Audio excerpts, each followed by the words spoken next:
Audio Jungle.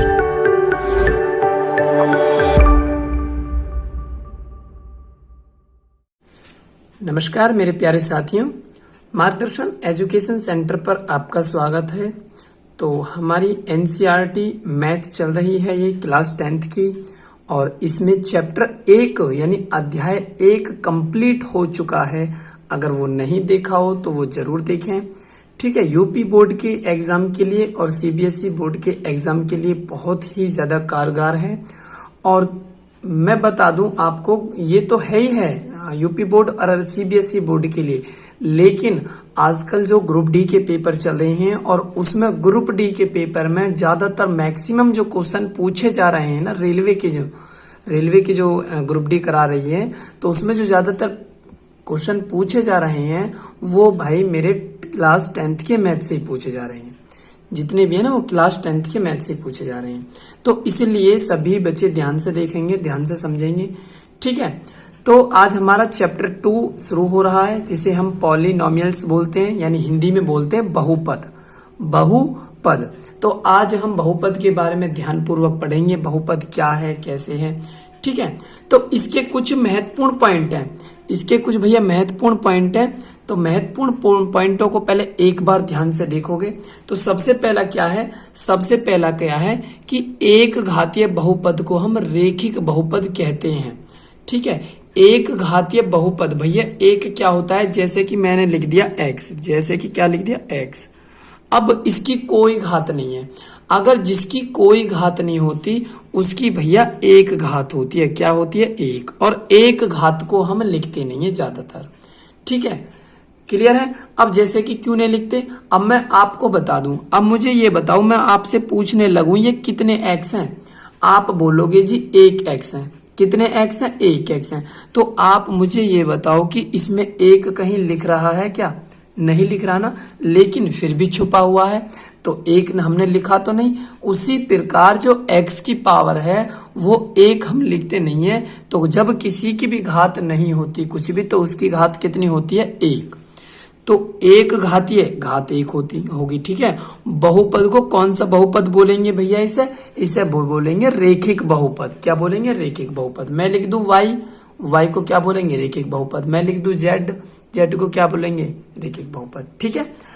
आशा करता हूं clear हो गया होगा पहला पॉइंट। दूसरा पॉइंट क्या है? द्विघातीय बहुपद को द्विघात बहुपद कहते हैं। कहने का मतलब जिसकी 2 घात हो। जैसे सपोज दैट x की पावर 2 है, x की पावर 2 प्लस y या 5 जो भी है, या प्लस इसमें 1 जो भी है, ठीक है। x की घात 2 प्लस 5 है।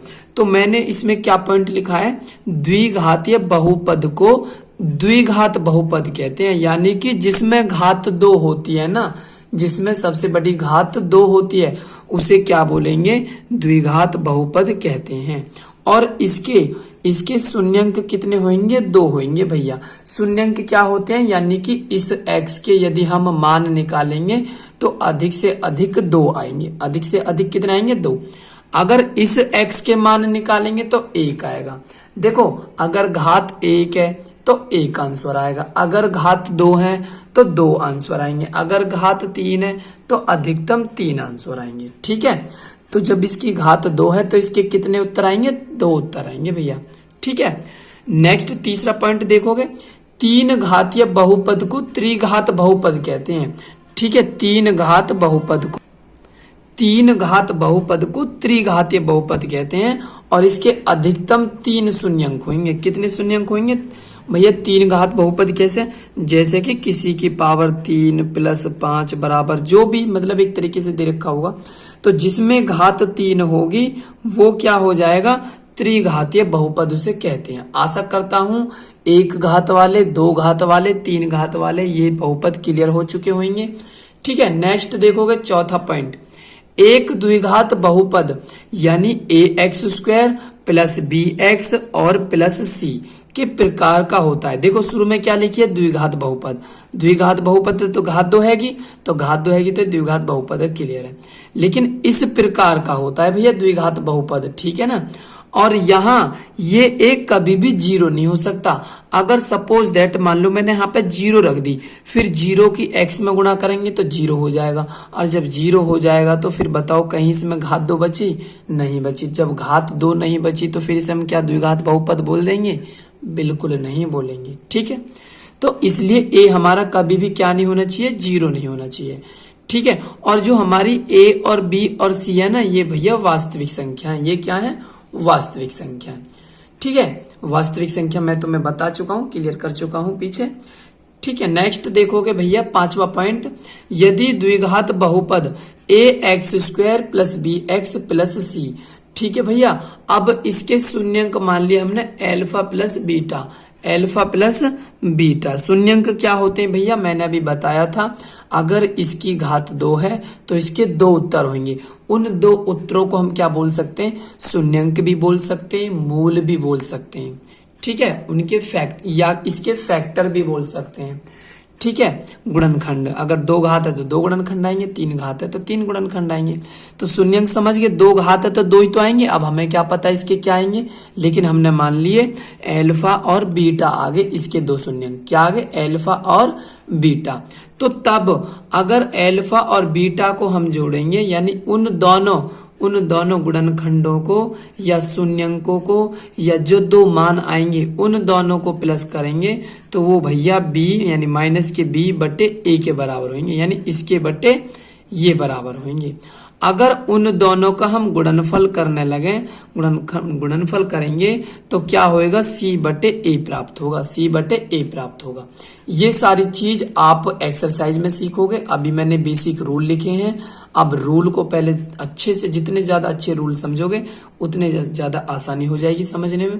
अब यदि एक त्रिघातीय बहुपद है, यानी त्रिघात वाला, देखो इसमें 3 घात है, अब 3 घात है, अब बोलोगे इसमें तो 2 घात भी है। भैया मैंने बताया था प्राथमिकता उसको देनी है जो सबसे बड़ी घात हो, जो सबसे बड़ी घात हो।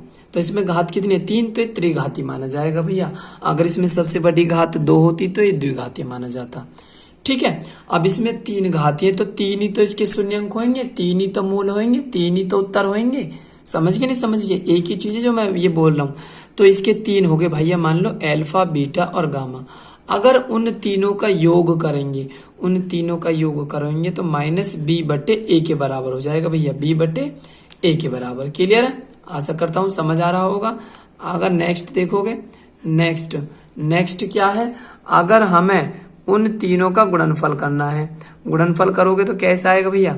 गुणनफल करोगे तो एल्फा इंटू बीटा और इंटू गामा, तो कितना आ जाएगा? माइनस डी बटे ए। ठीक है, अगर उनका दोनों का गुणनफल करोगे, यानी alpha into beta plus beta into gamma plus gamma into alpha, तो कितना आएगा? सी बटे ए। ठीक है, आशा करता हूं यहां तक समझ आ गया होगा। वैसे इसकी जरूरत भी नहीं पड़ेगी इस चैप्टर में, पर मैंने लिख दिया है 3 घात के लिए। एक होता है भाज्य बराबर भाजक गुणा भागफल और प्लस शेषफल।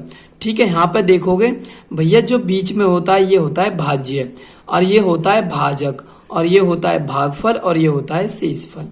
ठीक है, अब जब हम भाजक की और भागफल की गुणा करेंगे और उसमें शेषफल जोड़ देंगे तो हमारा भाज्य प्राप्त होगा। सपोज दैट हमने 2 का भाग करा 5 में भाग करा तो 2 दूनी 4 और बट्टे 1। ठीक है, मैंने ये क्या लिखा है भैया? भाज्य लिखा है। तो भाज्य कैसे प्राप्त होगा? भाजक की और भागफल की गुणा, 2 दूनी 4 और प्लस शेषफल, 2 दूनी 4, 4 और 1 5, तो 5 आ रहा है ना? आ रहा। 5 क्या है हमारा? भाज्य। तो भाज्य प्रैक्टिकली समझ गए नहीं समझ गए?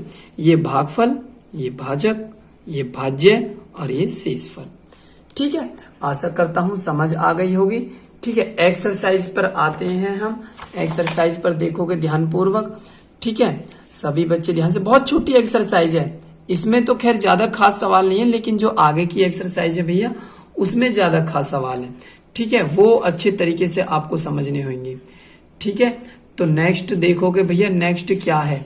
नेक्स्ट देखोगे सवाल क्या है कि किसी बहुपद में पी एक्स के लिए, यानी ये जो एक्स रेखा है, पी एक्स के लिए y बराबर पी एक्स पर का ग्राफ नीचे आकृति में, देखो ग्राफ खींचा गया है आकृति में, नीचे ग्राफ खींचा गया है ना, खींचा गया, बिल्कुल खींचा गया है, ठीक है।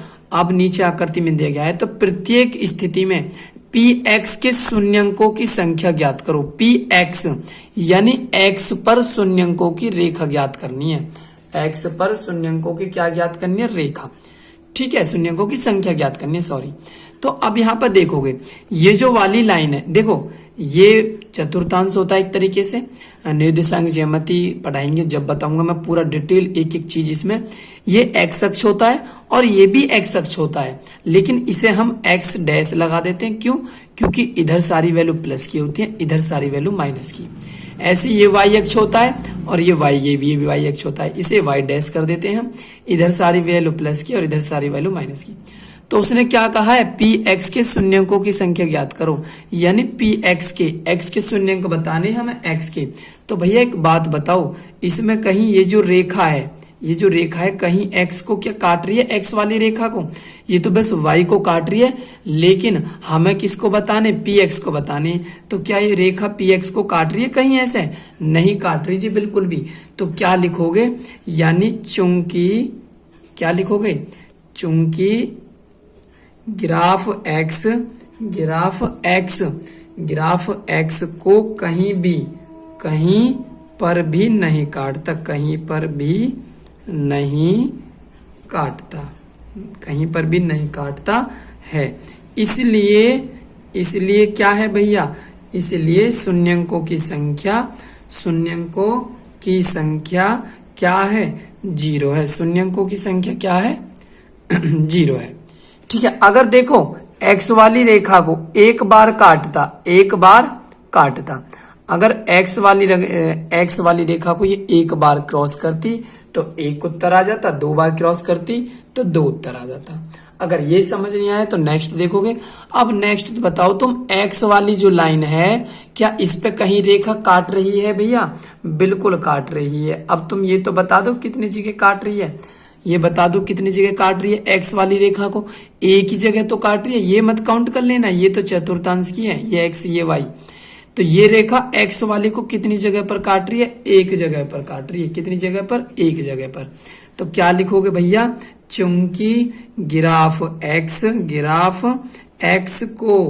एक्स को केवल कहां पर, एक बिंदु पर ही काटती है, एक ही बिंदु पर काटता है। ग्राफ में जो है एक्स है, एक ही बिंदु पे तो काट रहा, एक बिंदु पर काटता है। तो इसलिए शून्यंकों की संख्या कितनी हो जाएगी, शून्यंकों की संख्या, अच्छा इसमें नहीं लिखा, इसमें तो 0 भैया, शून्यंकों की संख्या कितनी है इसमें, 0। शून्यंकों की संख्या कितनी होगी, 1 होगी, 1 है, ठीक है। अब यही थ्योरी हर एक सवाल में लिखनी है। तीसरे सवाल में देखोगे, तीसरे सवाल में एक्स वाली जो लाइन है कितनी जगह कट रही है मुझे ये बता दो। ग्राफ में एक जगह ये कट रही, एक जगह ये कट रही, 2, एक जगह ये कट रही, 3, तो 3 जगह नहीं कट रही। फिर वही चीज ग्राफ एक्स में, एक्स अक्ष को,